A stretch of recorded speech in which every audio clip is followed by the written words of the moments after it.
Hey there guys, it's Sam here with another video for you, and today we're going to be looking at something different. I want to illustrate a principle I've talked to many guys about, and hopefully this will help everyone else out there as well. Now the map I've selected today is Abbey, and we're not going to be doing a how to play Abbey. If you want to see that, there's a link in the description and somewhere on the screen right now as well. What I want to talk about today is vertical maps and how you know when you're dealing with one, plus what you can do to exploit that. So what do I mean by vertical maps? I mean maps that are dominated by vertical lines of travel or firing lanes. That seems self-explanatory to some of you, I'm sure, but unfortunately it's not. So here's an example of a vertical lane on Abbey. There, there, there, there, and here. Okay, now these are not perfect lanes. They are not totally bereft of cover, but generally speaking, they're vertical. Most of the fighting is going to go on in these areas. Now, how do you exploit this? What do you do on a vertical map? Other ones that maybe come to mind for you are going to be maps like Ensk. Okay, very, very much a vertical map. How you deal with these is hitting them at the 90 degrees. Cutting into the vertical slice. So what I mean by that is you see the vertical lines like so, and maybe you want to get some shots off. And how are you going to do that? Well, basically you're going to do that by shooting across the vertical strips. This is where your free shots come from. If you're shooting north to south, you're going to be exchanging shots. All right, this is where your freebies come from. Okay, get all that junk off the screen. I'm going to do it for us once more. Let's say you're playing this position right here, all right? And you know that there's vertical lines on the map. You know guys may be coming along here, coming along here, here. And you kind of know they'll be coming on the 9-0, but it doesn't really matter for us in this example. Okay, now remember, you're playing this position, and so if you fight north to south, you're going to trade shells. You don't usually want to do that as a tanks player.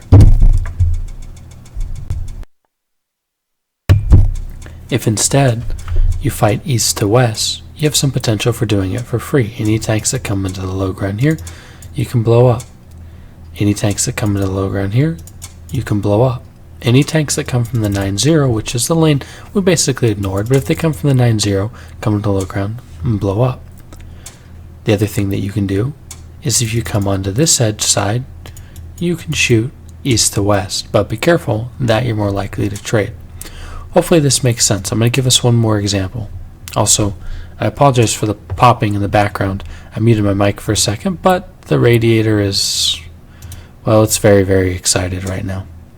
Okay, here were all of our vertical lines from before, all bright white and a little bit ugly. Let's say this is the line that you want to get shots on. So we're going to get rid of all the others. This is the line right here. What are some common positions that people do that on? Well, let's say they do it from up here. Let's say they do it from here, and they can do it from here. This is what happens in pubs over time, and players start to intuit, oh, okay, I want to get off to the sides and shoot in on the lanes, because that's in effect what you're actually doing with all of this. So, just one, I know I promised no more examples, but just one more example right here. This lane right here, I want to make you think for a second. How do you come at this lane from a horizontal angle? Can you? Tick tock, tick tock. Okay, hopefully you've sorted it out. Basically, you can't if you're attacking it from either opposite end, but you can if you cut it in the middle. This is really obvious on the map, but I want to make you think about it, because now we're going to plot twist for a second. You can, in effect, get the same advantage of cutting it at the 90 if you come up here and then shoot down at this angle, if they're available, or if you drop all the way down into the low ground and then look to shoot them from behind. And it's similar here. You can loop around the edge and you can shoot in, but you cannot cut in as nicely and as beautifully as we can over here. Alright guys, so basically what we're looking at here is not necessarily Abbey, but in the overall picture on where you're looking to cut in at 90s and punish guys in these shots funnels. What I'd love for anyone here to do that's watching, let me know in the comments if you do this. Start thinking through some World of Tanks maps and going, oh, okay, this is probably a vertical map. This is probably a horizontal map. I'll have a video coming out about punishing horizontal maps soon, a couple days I would guess, maybe even tomorrow if we're lucky. Abbey is one of the verticals. Ensk is another one I threw out there. And then there's even a plot twist coming. There are maps that are mixes, and if you think of any of those, give me an example in the comments as well. Anyway, happy tanking guys, peace, and from me and my radiator, I'll see you in pubs.